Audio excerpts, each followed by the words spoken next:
Hello students, आप लोग को स्वागत है जेपी इंस्टीट्यूट ऑफ टेक्नोलॉजी के यूट्यूब चैनल पे। स्टूडेंट्स, हमने पिछले क्लास में formation of differential equation start किया था। उसमें बताए थे आपको कि डिफरेंशियल इक्वेशन में जितने नंबर ऑफ आर्बिट्ररी कांस्टेंट रहेंगे उतने नंबर ऑफ टाइम आपको डिफरेंशिएट करना पड़ेगा। तो हम लोग जितने नंबर ऑफ टाइम्स कांस्टेंट रहेंगे, जितने आपको कांस्टेंट रहेंगे, आर्बिट्ररी कांस्टेंट रहेंगे, उतने नंबर ऑफ टाइम डिफरेंशिएट करने से क्या होता है कि जितने आर्बिट्ररी कांस्टेंट रहेंगे वो एलिमिनेट हो जाते हैं। क्या हो जाते हैं? एलिमिनेट हो जाते हैं। तो चलिए आज हम इससे रिलेटेड कुछ क्वेश्चन करते हैं। जैसा कि एक क्वेश्चन है, form the differential equation.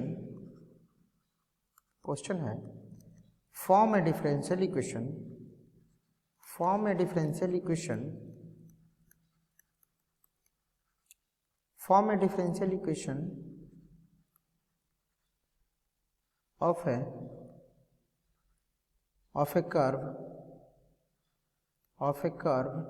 y square is equal to 4ax। अब बताइए, ये जो इक्वेशन दिया हुआ है आपको, क्या इक्वेशन दिया हुआ है y square is equal to 4ax। इसको हम लोग को फॉर्म करना है डिफरेंशियल इक्वेशन। इसको क्या करना है? डिफरेंशियल इक्वेशन में फॉर्म करना है। तो क्या करेंगे हम लोग? इसमें क्या करेंगे कि इसको सबसे पहले देखिए, इसमें देखेंगे सबसे पहले कि कितने नंबर ऑफ आर्बिट्ररी कांस्टेंट है। तो y square is equal to 4ax में ओनली वन आर्बिट्ररी कांस्टेंट है जो है a। ये क्या है? ये आपके आर्बिट्ररी कांस्टेंट है। तो ये इस इक्वेशन के कितने नंबर ऑफ टाइम्स डिफरेंशिएट करना पड़ेगा? 1। एक ही बार हमको डिफरेंशिएट करना पड़ेगा। तो क्या लिखेगा? लिखेगा डिफरेंशिएटिंग बोथ साइड। क्या लिखेगा? डिफरेंशिएटिंग, और इसको इक्वेशन नंबर 1 पहले मान लीजिए, और लिखिएगा differentiating both side with respect to x। x के रिस्पेक्ट में दोनों साइड डिफरेंशिएट करना है।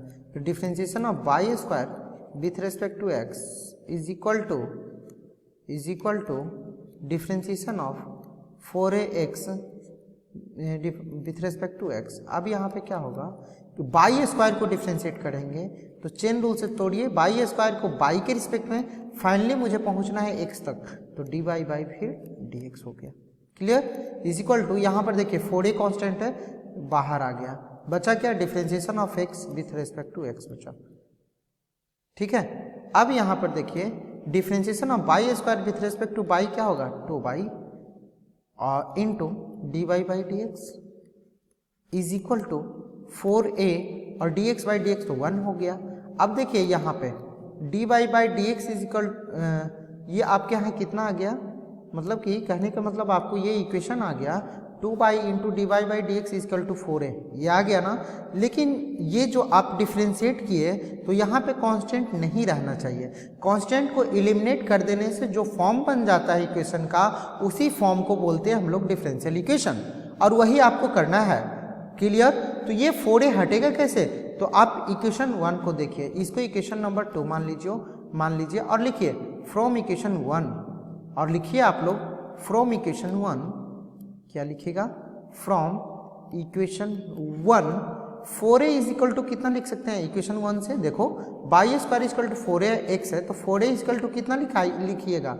y स्क्वायर बाई x लिख दीजिएगा ना, y square by x।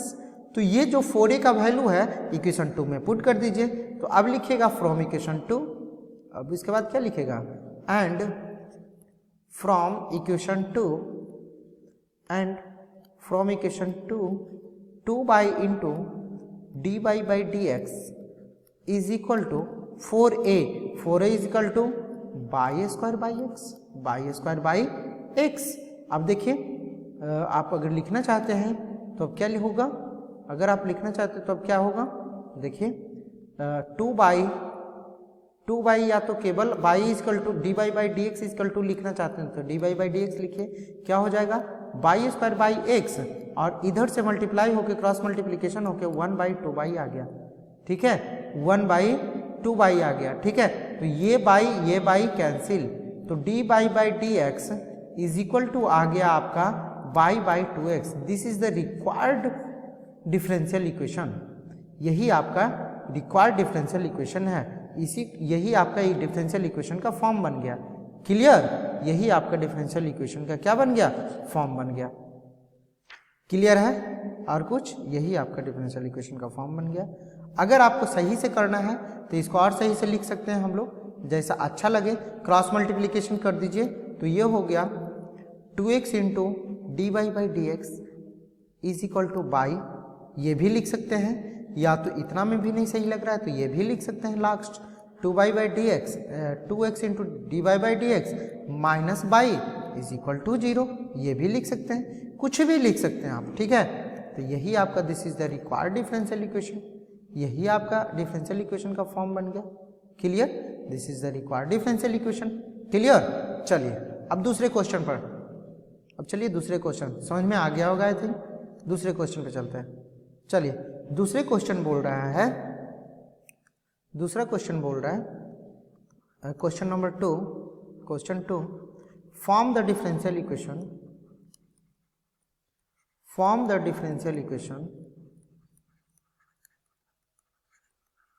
Form the differential equation whose solution is, ऐसे करके भी दे देगा, हुज सॉल्यूशन इज सॉल्यूशन क्या लिया हुआ है? By is equal to a cos 3t plus of b sine 3t। अब इसको करना है तो कैसे करेंगे? बहुत ही सिंपल है इसका भी। क्या लिखेंगे? By is equal to a cos 3t, इसको इक्वेशन नंबर 1 मान लेंगे। By is equal to a cos 3t plus of b sine 3t, इसको इक्वेशन नंबर 1 मान लीजिए। और इस इक्वेशन को देखिए, इसमें नंबर ऑफ आर्बिट्ररी कांस्टेंट 2 है, एक a है और एक b है। देखिए ये एक a और एक b, तो बताइए आप लोग कितना नंबर ऑफ टाइम्स डिफरेंशिएट करना पड़ेगा? इस इक्वेशन के 2 नंबर ऑफ टाइम्स डिफरेंशिएट करना पड़ेगा। किस लिए? To eliminate the arbitrary constant. 2 number of times differentiate करेंगे तो ये जो a आर्बिट्ररी कांस्टेंट है और b आर्बिट्ररी का दोनों क्या हो जाएगा? एलिमिनेट हो जाएगा। तो चलिए लिखिए हम लोग differentiating both side, differentiating both sides with respect to x, तो dy by d x is equal to क्या हो गया? a cos 3t, a constant बाहर, cos 3t का डिफरेंशिएशन t के रिस्पेक्ट में, तो बोलिए a इंटू 3 पहले से हो गया और minus sine 3t, a into 3 into minus sine 3t, फिर plus b into sine 3t, b बाहर, साइन 3 का डिफरेंशिएशन क्या होगा? तो b तो पहले बाहर निकाल लिए, फिर 3 साइन 3t का 3 cos 3t, साइन 3t का डिफरेंशिएशन 3 cos 3t ही ना होगा। अब देखिए ये आप सही से लिखेंगे तो क्या हो गया? आप इसको सही से लिखिएगा तो ये हो गया minus 3a sign 3t plus 3b cos 3t। अब देखिए क्या बोले हैं? 2 बार डिफरेंशिएट कर लेना है आपको। कितना बार?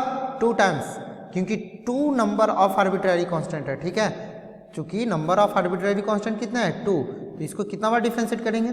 2 टाइम्स। चलिए लिखिए। अब फिर अगेन क्या लिखेगा? Again differentiating both side, again इसको इक्वेशन नंबर 2 मान लीजिए। ये d by by d x आया, अगेन इक्वेशन 2, अगेन नहीं, इक्वेशन 2 को तो एक ही बार डिफरेंशिएटिंग इक्वेशन 2, अगेन या differentiating equation 2 both sides with respect to x। अब देखिए जो d by by d x ये आया है उसको आप फिर से डिफरेंशिएट करिए। इसको अगर अगेन डिफरेंशिएट करेंगे तो ये सेकेंड ऑर्डर डिफरेंशिएशन हो जाएगा। तो ये d by by d x है वो क्या हो जाएगा? d2 by d x square, जैसा कि आप लोग को डिफरेंशिएशन में बताए हैं। माइनस 3 कॉन्स्टेंट है, माइनस 3 कॉन्स्टेंट बाहर आ गया। साइन 3t का कितना होता है?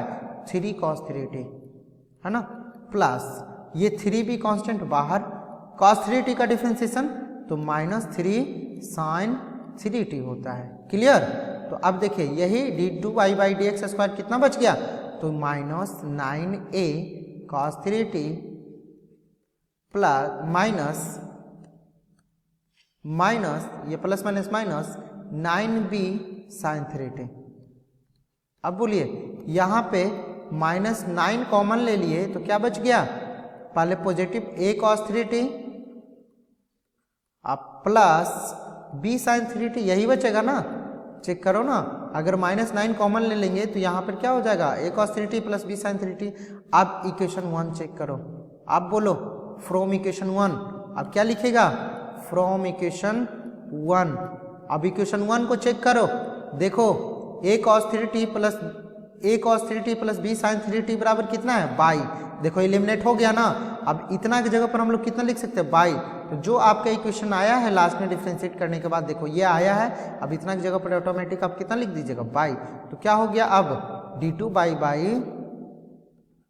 dx स्क्वायर कितना बच गया, -9 इंटू बाई। आप इसको कितना लिख सकते हैं सही से, तो d2 बाई ये d2 है, d2 by dx square plus 9y is equal to 0।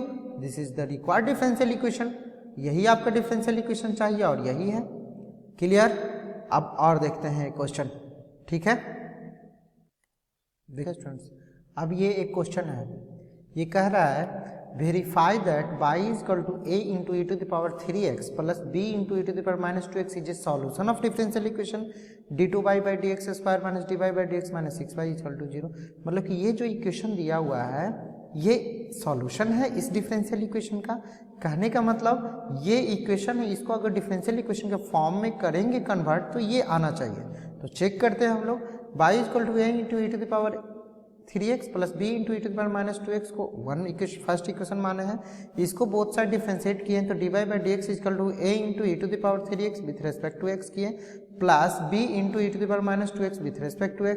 dy by dx is equal to 3a into e to the power 3x माइनस इसको करेंगे तो b तो पहले बाहर है तो e to the power minus 2x का e to the power minus 2x, लेकिन माइनस 2x का माइनस 2 होता है तो ये माइनस 2 पहले मल्टीप्लाई हो गया।